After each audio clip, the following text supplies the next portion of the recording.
Bonjour à vous. Comme d'habitude, si cette vidéo vous a plu, un petit pouce, un abonnement, un commentaire pour me dire ce que vous en avez pensé.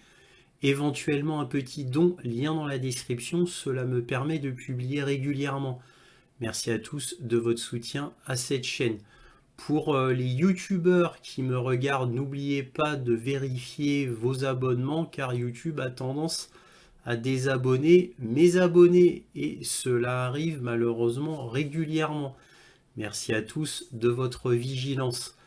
Donc là, cette vidéo va être un peu exceptionnelle puisqu'elle va vous montrer un témoignage d'une Ukrainienne qui était une employée d'une fermatrol à Kiev. Fermatrol parmi de nombreux autres créés par la CIA.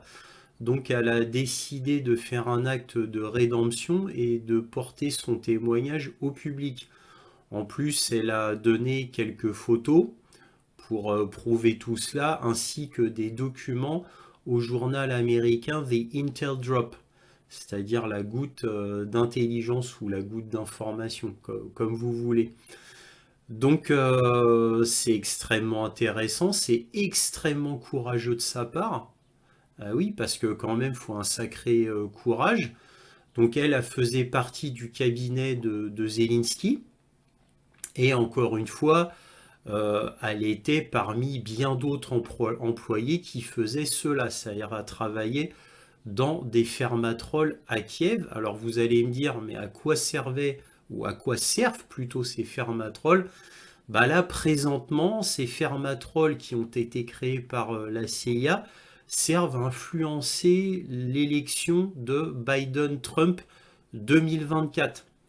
Donc, alors bien entendu, ces fermatrolles servent à influencer les Européens et les Américains, et surtout les Américains, afin qu'ils votent Joe Biden, puisqu'évidemment, c'est pour cela que ces fermes existent, hein. Ça ne pouvait pas être pour Donald Trump qui est anti-État profond. Voilà, Joe Biden travaille lui pour l'État profond. Donc, alors c'est très très intéressant, témoignage tout à fait exceptionnel. Donc, il y a une vidéo assez longue de ce témoignage qui est malheureusement en anglais. Alors, je vous en montrerai qu'un échantillon. Comme c'est en anglais, même si c'est sous-titré en anglais, eh bien, bon, pour mon auditoire qui est principalement français, ça vaut pas le coup que je le laisse continuer jusqu'au bout. Je vous en montrerai un petit bout pour vous dire que ça existe et je vous mettrai le lien dans la description. Comme ça, pour tous ceux qui veulent voir cet article bien avec la vidéo qui est assez longue, qui est intégrée donc à cet article, je vous mets le lien dans la description, vous pourrez regarder cela à loisir.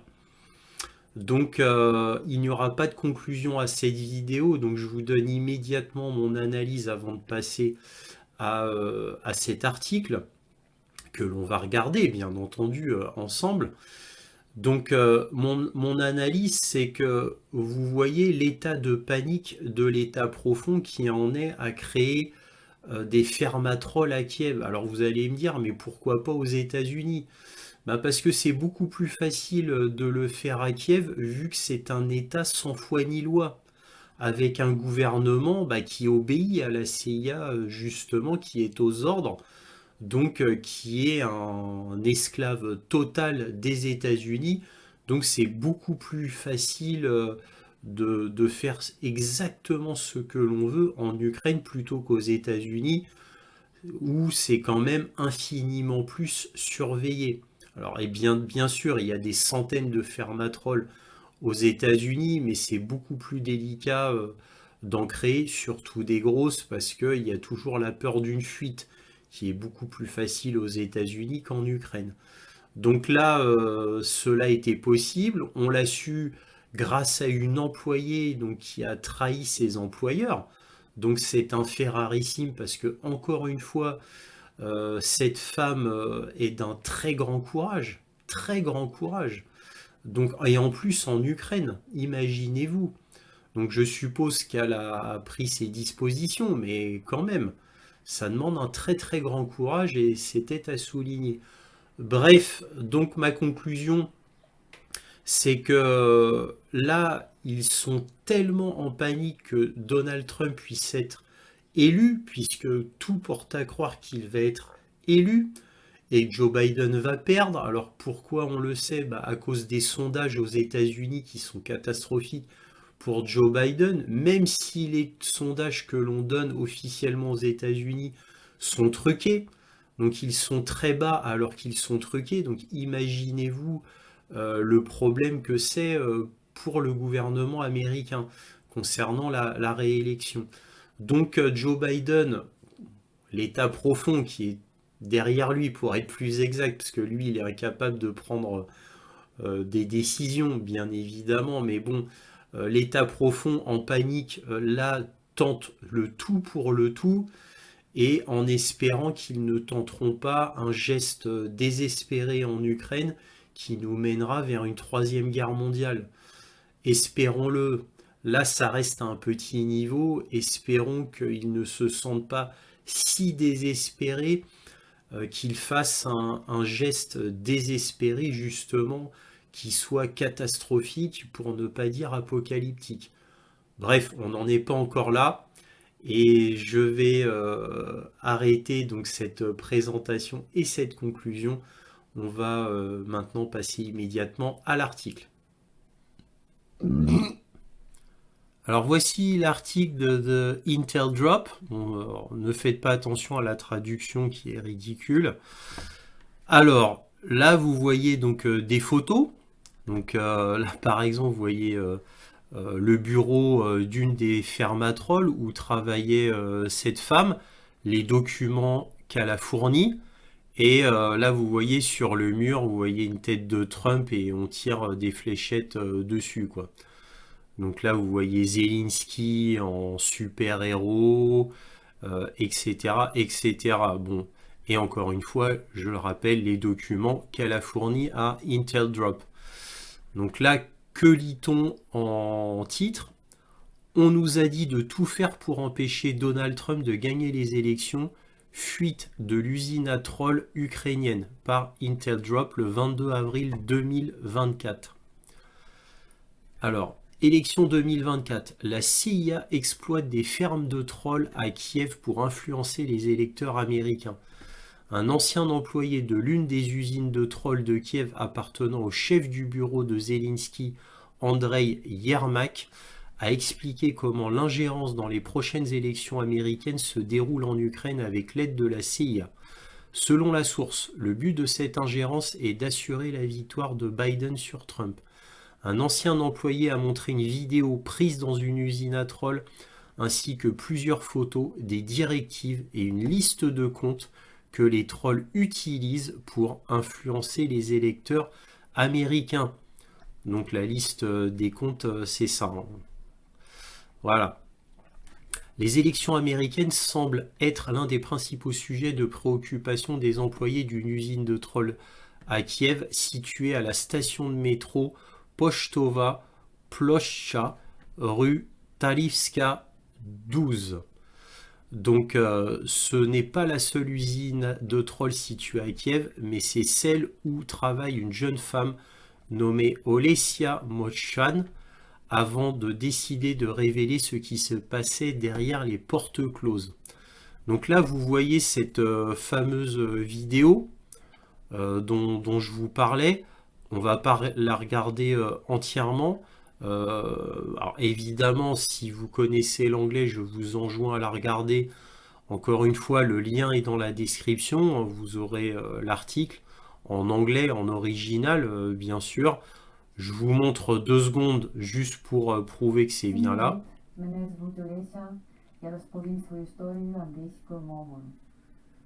Hey guys, my name is Olesya and I'm a former employee of the so-called Troll Fabric in Kiev, Ukraine. And today I want to tell you something about the structure and some reasons why I have left this job. I might be wrong, but I think it's the first time somebody published insider materials on this topic since 2019, when a journalist infiltrated the office in Kyiv to make a report about it.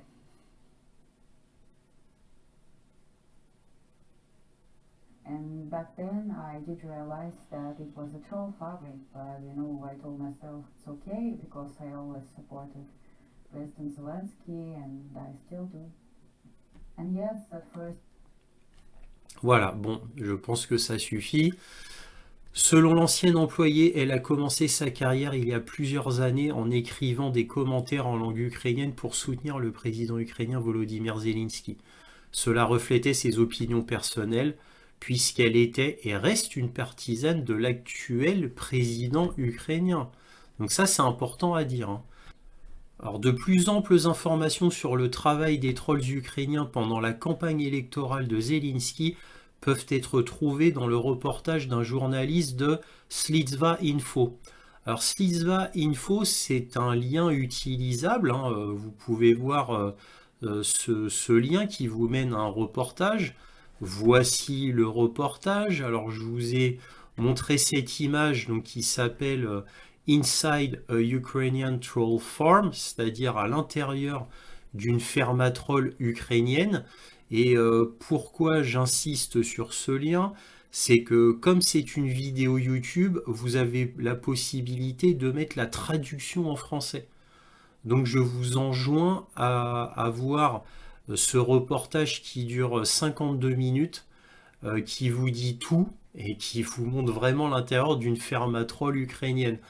Et donc, bien évidemment, ce reportage corrobore parfaitement les dires de ce témoin, de cette femme très courageuse. Donc, je vous enjoins à regarder ce reportage extrêmement intéressant fait par un Ukrainien, hein. Donc, c'est très, très intéressant. Bref, donc le reportage donc, d'un journaliste de Slizva Info qui a réussi à trouver un emploi à l'usine à Troll et à filmer des documents exclusifs au sein de l'organisation. Grâce à sa connaissance de l'anglais, Olesia fut rapidement transférée dans un département dédié au travail destiné au public anglophone. Le travail comprenait la rédaction de commentaires et de messages, mais elle avait pour tâche de se faire passer pour les citoyens américains et européens plutôt que pour les citoyens ukrainiens. Le travail des trolls ukrainiens visait principalement à soutenir le président Zelensky et à promouvoir les intérêts de l'Ukraine à l'étranger. Citation, « Nous avions également des départements français, italiens et allemands », explique Olesia.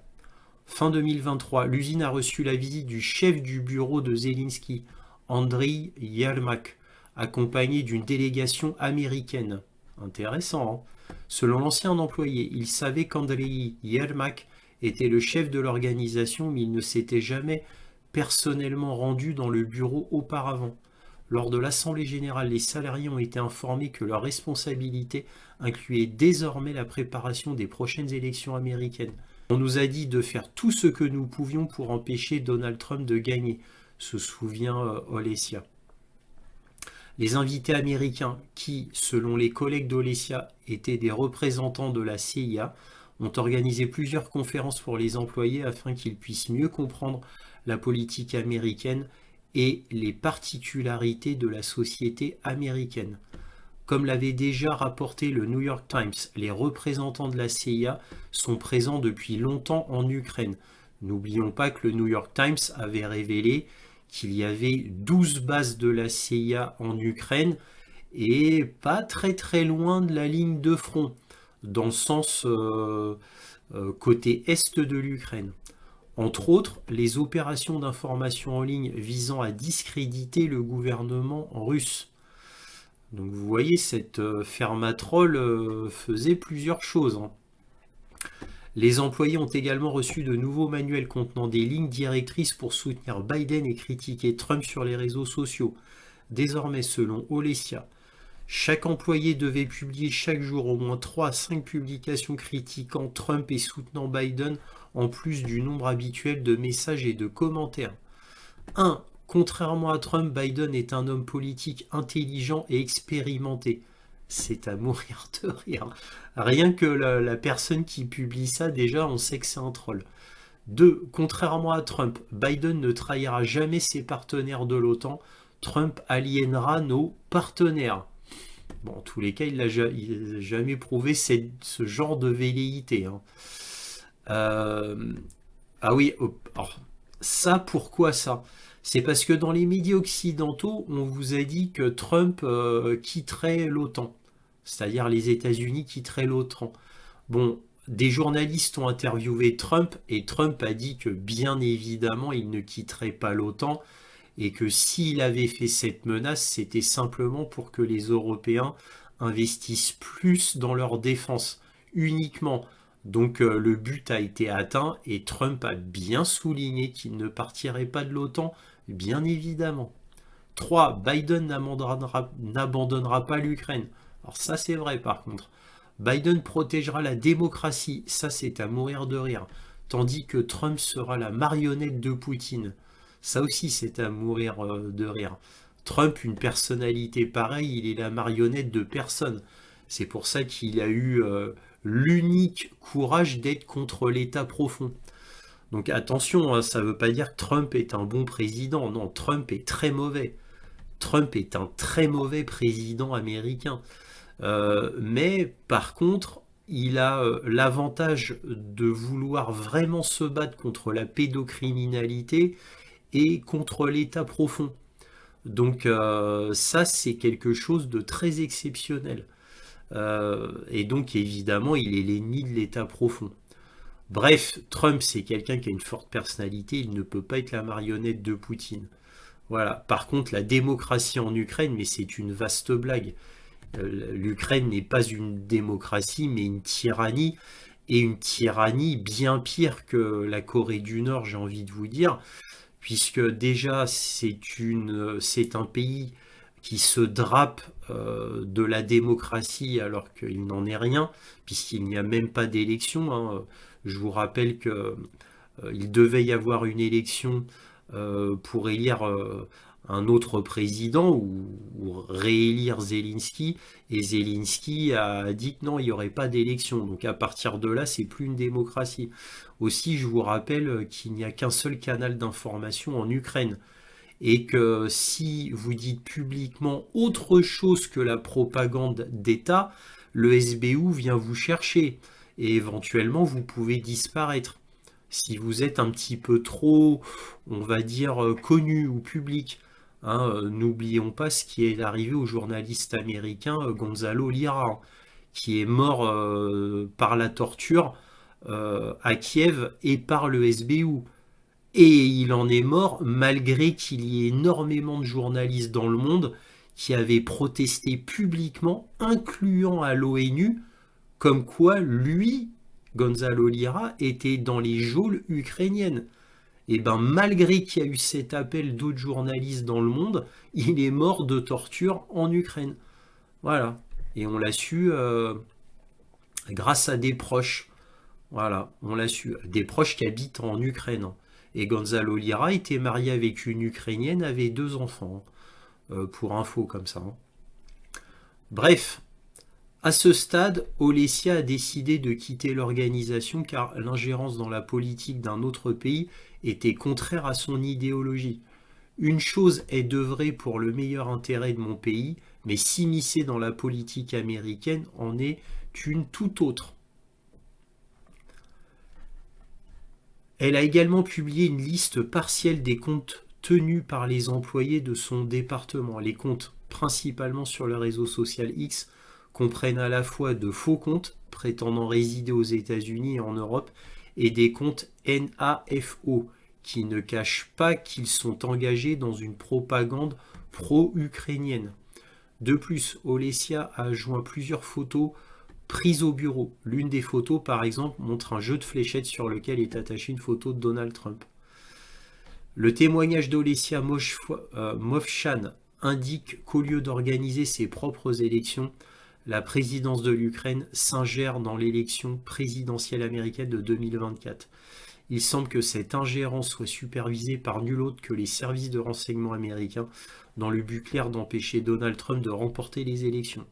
de telles actions pourraient nuire considérablement aux futures relations entre les États-Unis et l'Ukraine.